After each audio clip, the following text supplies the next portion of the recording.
Olá, amigos amantes do esporte motor. Estamos aqui com mais uma entrevista para o Congresso Brasil Motor.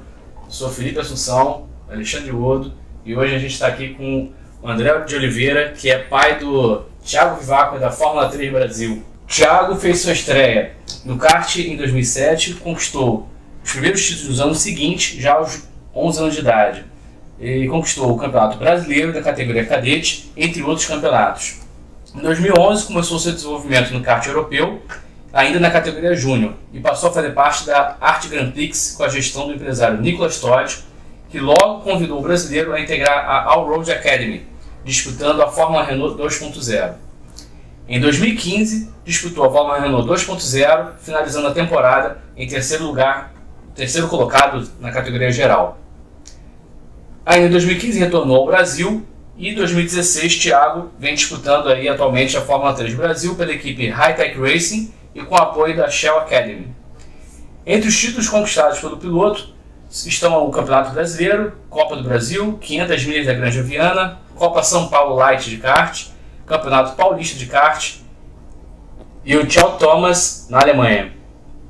Bom, André, prazer ter você aqui conosco no Congresso Brasil Motor. E tenho certeza que você tem muito para falar aí para nossos espectadores sobre o que é ser pai de um piloto e como que é conduzir a carreira dele aí ao longo das categorias até o máximo aí da categoria de esporte motor. Obrigado. Okay? Seja bem-vindo. Então, André, como o Thiago começou a sua carreira? Nós começamos no Rio de Janeiro, no kartódromo que tinha aqui improvisado chamado Prêmio, e a convite de um amigo meu, na época preparador Onassis, a gente colocou ele para fazer um treino, né, de lazer na categoria que na época era uma categoria mirim, entre mirim e a cadete, em função da idade dele, e foi daí que tudo começou, né? A gente começou praticando por esporte em si, e depois ele deu continuidade através da competição. Ele tinha quantos anos quando foi a primeira vez para a pista?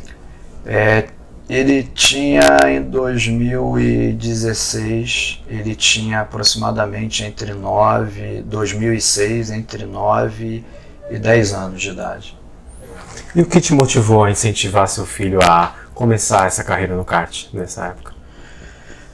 Na verdade, eu tentei motivar ele a pegar onda, né? Porque o meu esporte, né, que eu fiz profissionalmente, né, e que eu me dediquei a minha vida inteira, foi o surf, né, que eu cheguei a ser competidor e corri o circuito mundial de surf. E então era natural que eu e a mãe por ser surfista também, é natural que a gente tentasse levar ele ali, né? Por esporte. Pelo esporte, de preferência o nosso, né?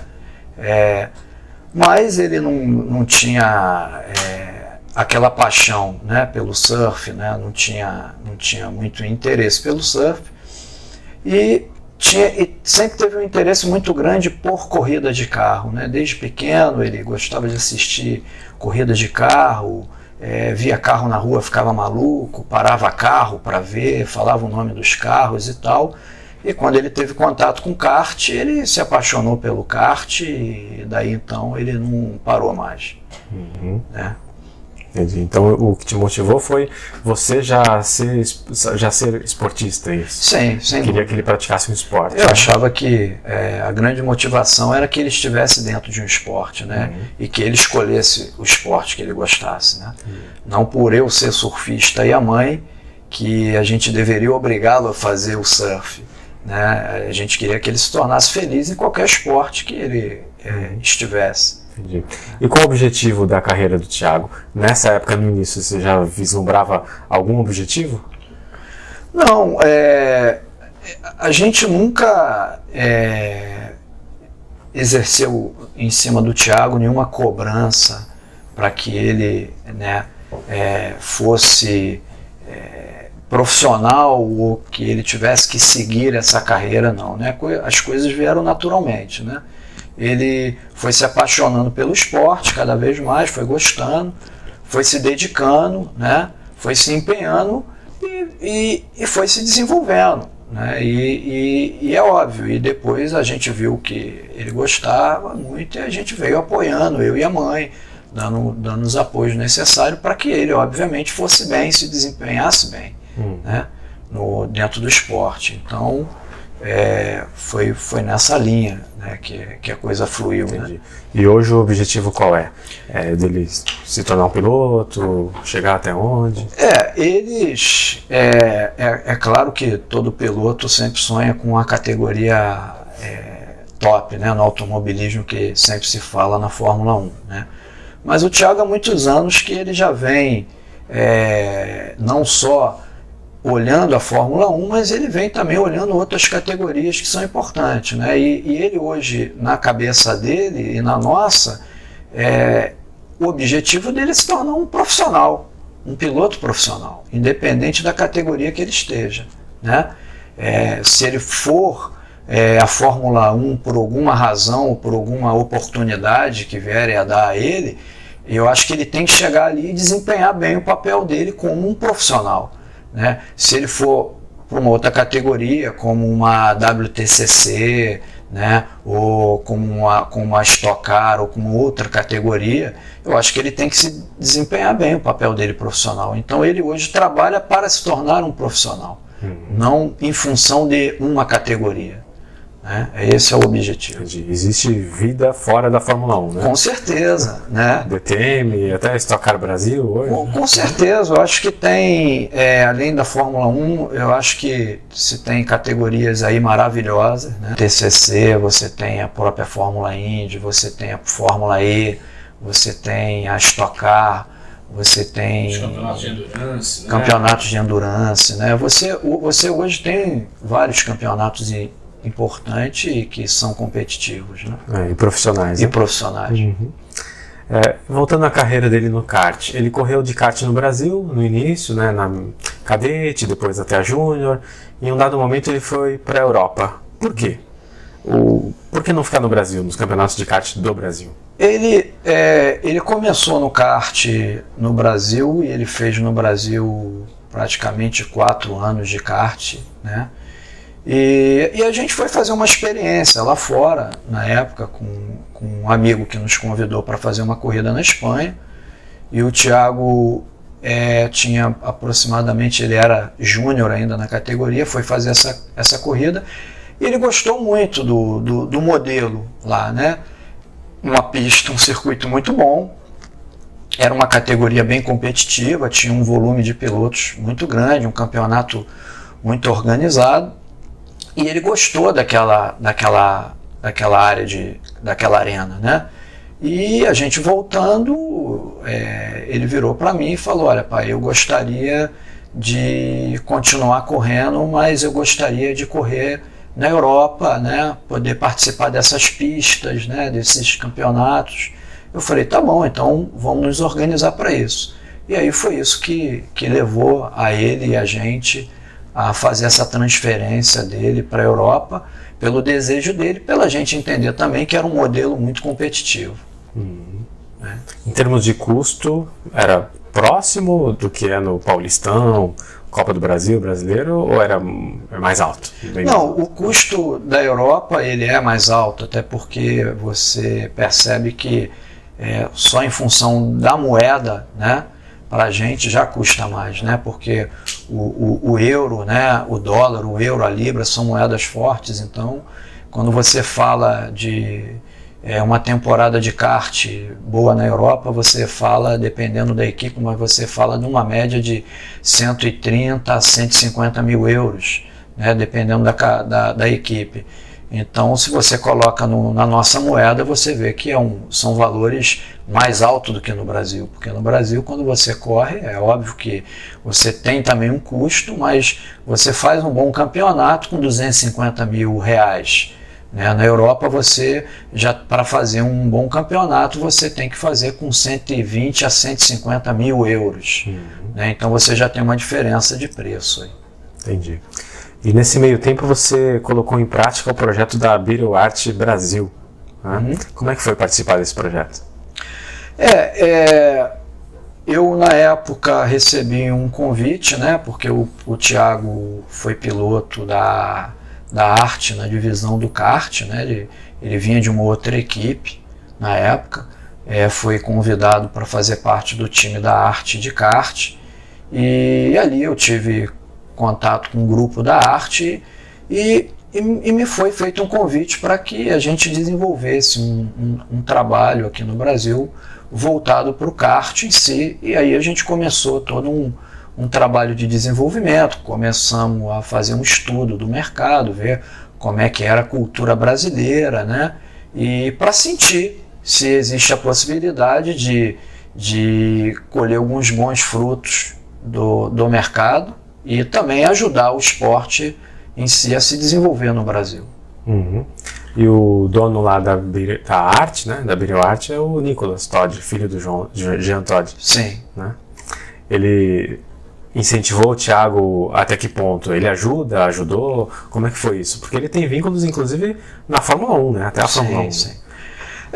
A relação nossa sempre foi muito com o grupo de trabalho da arte, né? É óbvio que a gente tinha, assim, sempre tivemos ali um contato com o Nicolas, mas o Nicolas ele está sempre numa hierarquia da empresa que não permite a ele, obviamente, estar no dia a dia presente em todas as categorias, né?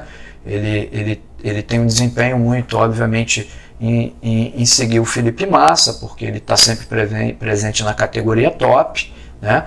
Mas eventualmente ele estava presente na divisão do kart, acompanhando o kart, né? Nós podemos aprender muita coisa com ele, trabalhar com ele. O Thiago, né, conseguiu absorver bastante conhecimento de formação, conhecimento técnico de trabalho dentro de boxe, seja do kart ou do monoposto. Então isso foi muito legal para a gente. Ele acompanhou na GP2, por exemplo? Ele acompanhava a arte GP lá na GP2? Obviamente o trabalho de manager, né, em primeira instância do Felipe Massa, mas tinha as equipes como a GP2, né, a GP3, a própria Fórmula Renault, que eventualmente ele estava presente, visitando, vendo como é que a equipe estava trabalhando, né, vendo como é que estava a evolução da equipe. Então, em alguns momentos, ele também estava em outras categorias, né, em outras divisões, como propriamente o kart também. Agora, a proposta ela era de trazer a BioArt como fabricante,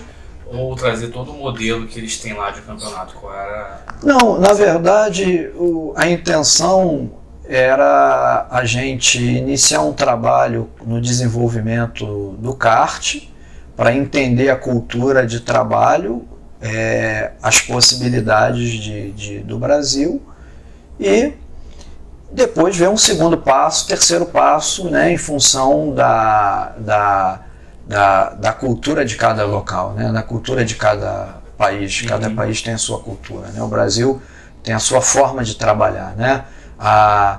No Brasil a gente tem um regulamento CNK, né? Na Europa a gente já tem um regulamento muito voltado para a SICFIA, né? Então aqui temos um regulamento diferenciado do regulamento de todos os países no mundo, né? A gente tem uma cultura aqui dos preparadores que é um pouco diferente, né, de trabalho da Europa, né?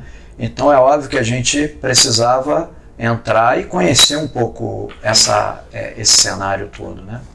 Perfeito.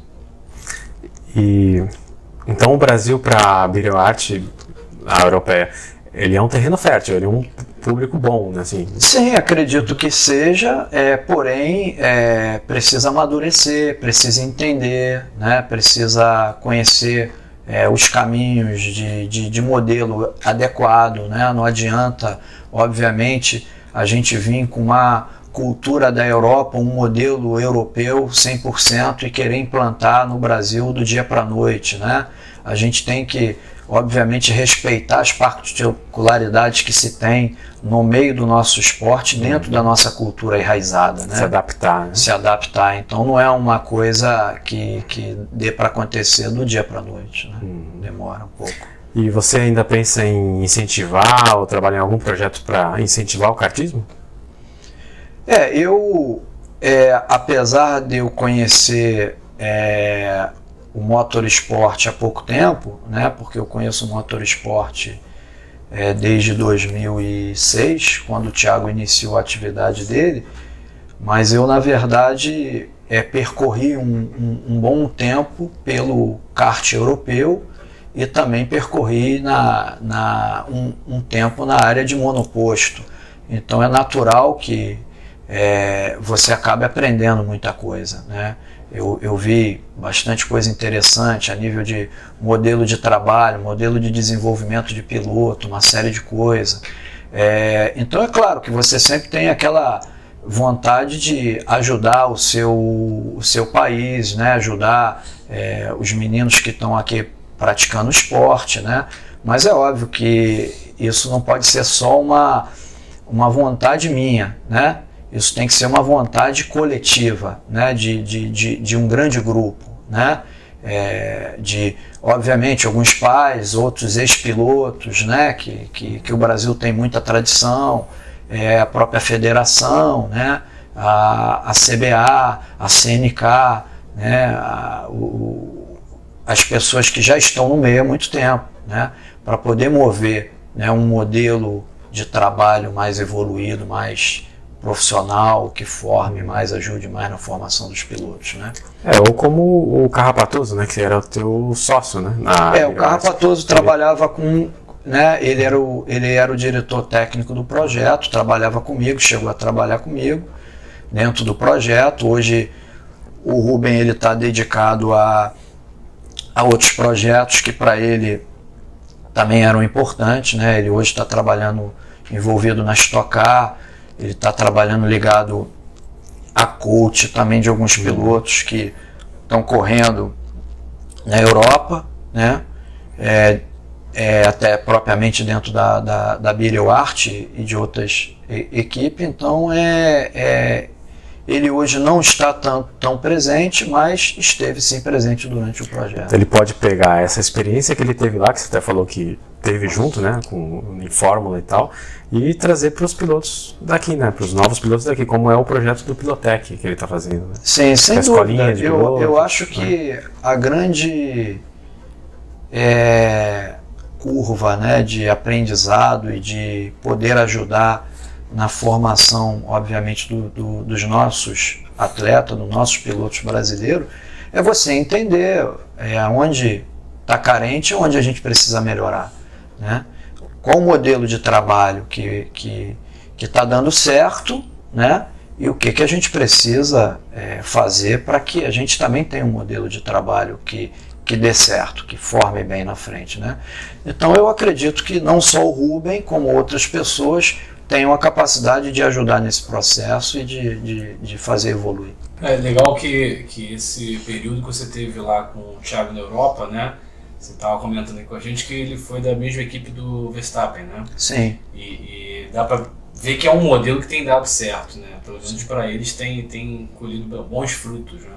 Isso é importante a gente copiar o que está dando certo. Né? É verdade, não só o Max, né? O Verstappen, como outros pilotos também que estão bem formados e estão desempenhando bem, como o Fuoco, né, o Antônio Fuoco, que foi companheiro no kart com o Thiago, como o Charles Leclerc, né, como o Antônio Giovinazzi também, como o Nick De Vries, né, e que são pilotos que estão em desenvolvimento e dando resultado, que foram da escola de onde o Thiago veio, né? O Thiago durante esse período trabalhou ao lado desses pilotos, né? Tanto dentro de pista quanto fora de pista, como foi o caso do Verstappen, que chegou a ser companheiro do Thiago na equipe Zanardi quando estava sobre a gestão do Team Energy, chamado Dino Chiesa, né? O Dino que foi responsável por alguns desenvolvimentos de alguns pilotos importantes como Lewis Hamilton, como Nico Rosberg, e entre outros pilotos também, né, que passaram pela formação dele de Team Manager. Então isso é um modelo de trabalho que vem dando certo e que a gente precisa, obviamente, ter uma atenção e ver onde a gente pode também melhorar e dar condição a eles de poder estar inserido dentro de um trabalho assim. Muito bom. E depois do kart, ele foi para a Fórmula Renault, também na Europa, né? Quantos anos ele fez de Fórmula Renault? Ele fez a migração dele da divisão do kart da Arte Grand Prix para a divisão da Fórmula Renault, também dentro da Arte, né? E fez ali os primeiros testes e a primeira corrida ali para testar dentro da divisão da própria Arte de monoposto. E logo depois ele ingressou no campeonato, né, no Alpes e na Eurocup, onde o Thiago ficou 2 anos competindo. E qual o custo de temporada da Fórmula Renault lá? Depende muito da equipe, né, mas eu diria a você que um campeonato completo da Eurocup e da Alpes você gasta em torno de 380 mil a 400 mil euros para fazer esses 2 campeonatos. Por ano?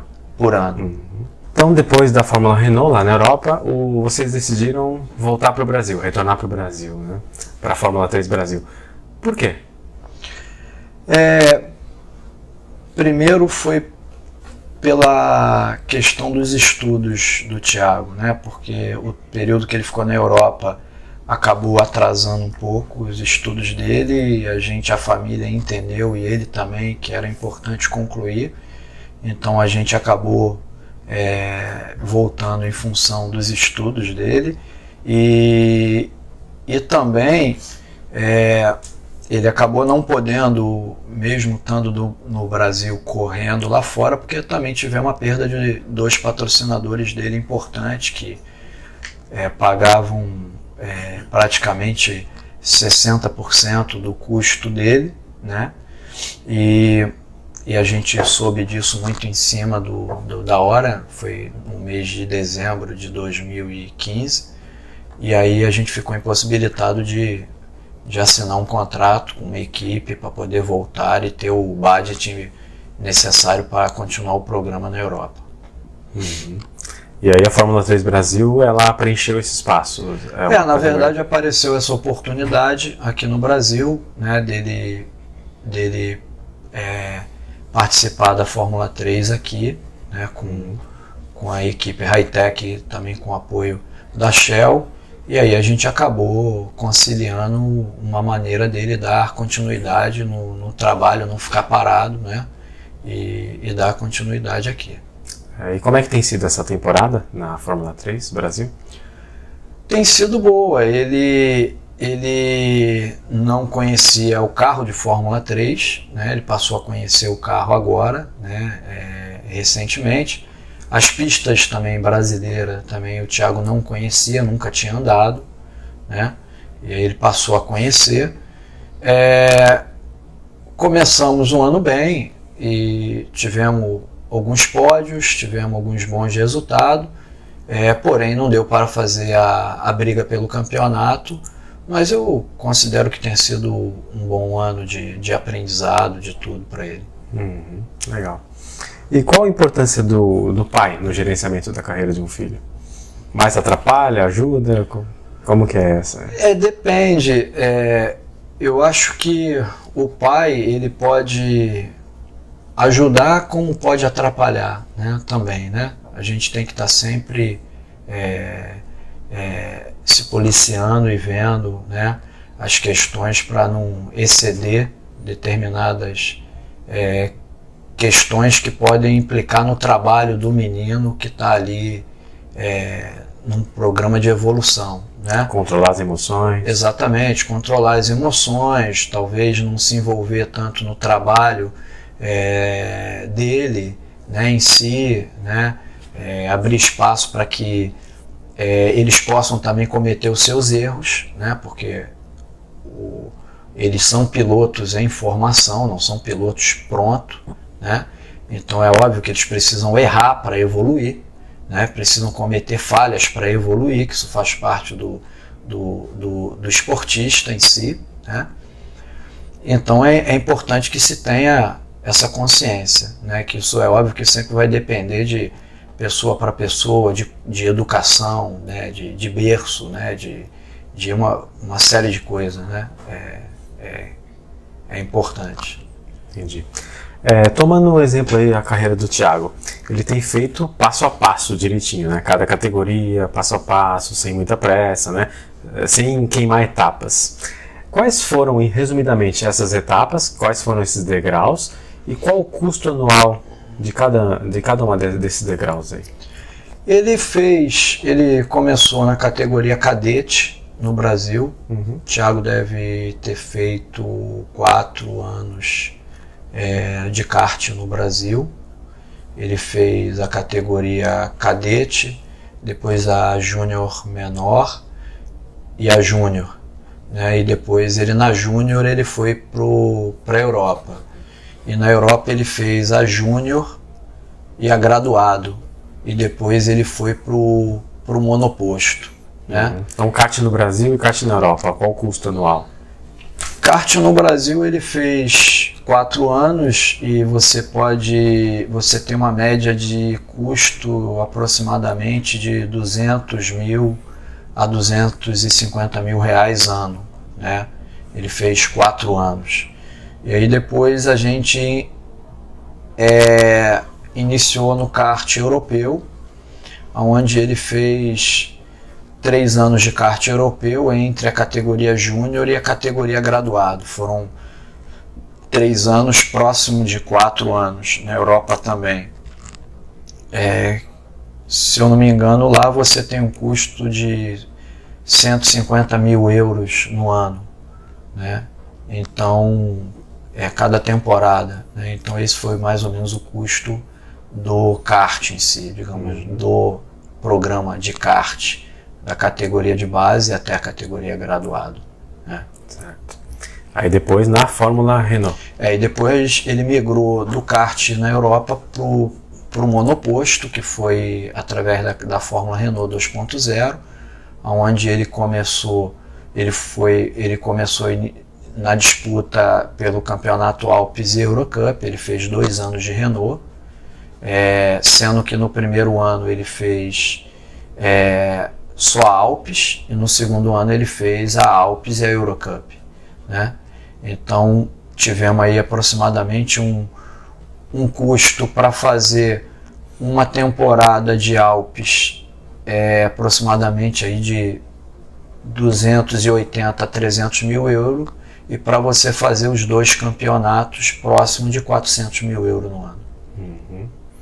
E quanto disso foi, qual o percentual de recurso próprio e de patrocínios?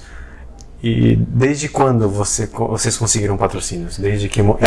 A gente, graças a Deus, sempre teve apoio, né, de 3 empresas que sempre ajudaram a carreira do Thiago desde que ele começou, né? Não que eu não colocasse também recurso, ajudasse, né? Até porque a gente dividia sempre a conta, né? Se ele fosse correr, digamos, um campeonato europeu, mundial e outro no ano que fosse custar 150 mil euros, a gente dividia a conta em 3, 4, né?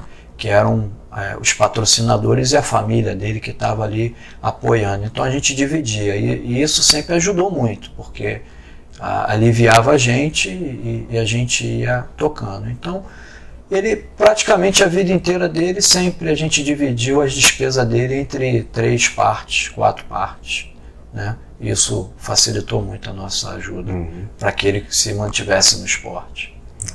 E hoje em dia, você acredita que é possível um piloto apenas com talento chegar à Fórmula 1 sem recursos próprios ou sem muito apoio de patrocinadores? Chegar numa equipe que já tem um patrocinador e chegar à Fórmula 1? Eu acredito que seja muito difícil, até porque o cenário que a gente vive hoje é uma crise mundial. A Fórmula 1 é uma categoria de excelência, top, que tudo ali custa muito, né? Os carros, o pneu, o desenvolvimento, né? Então acaba que a necessidade financeira ela é imprescindível.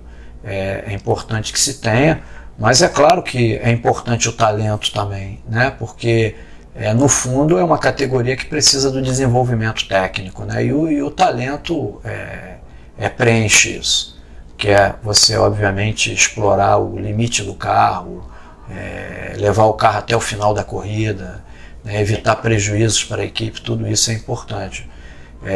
Mas eu acho que sem a parte financeira é quase impossível também que um piloto talentoso chegue a andar na Fórmula 1. Mesmo com talento, ele requer quilometragem, né? Sem dúvida. Tem que... Até para a própria formação dele, que ele vem desde a base, é importante que ele tenha um apoio financeiro para que ele se torne capaz lá na frente de guiar um carro de Fórmula 1. Né? Para isso, ele vai precisar de investimento, de apoio financeiro, de patrocinadores, né? Para que ele chegue lá na frente em condição técnica para poder guiar para uma categoria como é a Fórmula 1. Então, assim, mesmo sem recursos próprios, ele consegue, desde que consiga os patrocinadores, né? Sem dúvida, tem duas possibilidades, né? Ou o piloto, né, tenha recurso próprio, né, como é o caso de alguns pilotos que têm. A gente teve o exemplo agora de um piloto canadense que inclusive foi companheiro de equipe do Thiago, que foi o Lance Stroll, né? A família é uma família que tem condições e eles estão dando, obviamente, ao Lance todo o desenvolvimento, estão dando a ele a possibilidade de ele estar pronto, né, já agora em breve para guiar um carro de Fórmula 1. Tá. E o que você poderia dizer para o pai de piloto e também para um piloto que esteja começando a carreira agora e tem um sonho, né, como está seguindo o seu filho, uma carreira profissional, chegar a ser um piloto profissional, né, no futuro? O que você pode dizer aí como... Bom, eu diria que é importante que se deixe espaço para que os meninos possam trabalhar de maneira tranquila, né, até porque eles vão cometer erros, né? É claro que a gente, pai, né, todo pai quer ver o seu filho ganhar, mas nem sempre vencer é o mais importante, né? O mais importante é que eles se desenvolvam e também fazer um planejamento econômico, né? Se a família tem condição, buscar patrocinadores, buscar apoio econômico para que o menino possa trabalhar em boas equipes e que ele tenha uma curva de aprendizado boa e que ele possa se tornar, pela categoria que for passando, cada vez melhor em campeonatos competitivos, para que lá na frente ele possa representar bem o Brasil numa categoria disputada como a Fórmula 1 ou numa outra categoria top, né? O conselho que eu daria seria esse. Sim. Porque muitas vezes o pai pode até quebrar, né, na emoção. Eu quero meu filho ganhando e investir. Isso já aconteceu com alguns, né? E a gente tem sempre ter o pé no chão, porque é óbvio, a família, o pai se envolve, quer ver o melhor, né, pro seu filho, quer que ele tenha o melhor desempenho, tenha o que for de melhor, mas é automobilismo, é uma realidade, tudo custa no meio disso, né?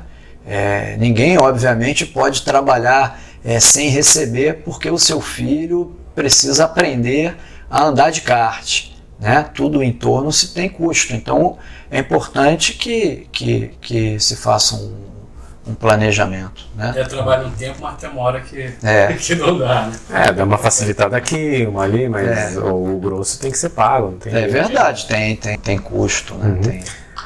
Isso aí. Bom, a gente fazemos votos aí que o Thiago, né, esteja em breve aí realizando o sonho dele de piloto profissional, né? Mais ou menos até como o Nicolas Costa, que é contemporâneo do Thiago. Sem dúvida. Começaram juntos e tal. Hoje o Nicolas, ele é piloto profissional. Isso é legal. Eu acompanhei bastante o Nicolas Costa, o sacrifício da família, do pai, do Ivan, né? Da avó, né? Da mãe. E acompanhei o Nicolas desde pequeno aqui também no Rio. E o legal é que ele foi atrás do sonho dele, né? Independente de ser uma Fórmula 1, ele foi atrás do objetivo que era ser um piloto profissional. E a gente tem boas categorias e bons campeonatos para que se realize esse sonho, né? Que é o que eu acho que é o mais importante. Isso aí. Tá bom, muito obrigado. Boa sorte pro Thiago. Obrigado. Estamos na torcida aí. É isso aí. Obrigado. Perfeito. Falou, pessoal. Continue acompanhando a gente aí no Congresso. Tem mais entrevistas, palestras e fiquem ligados. Ok?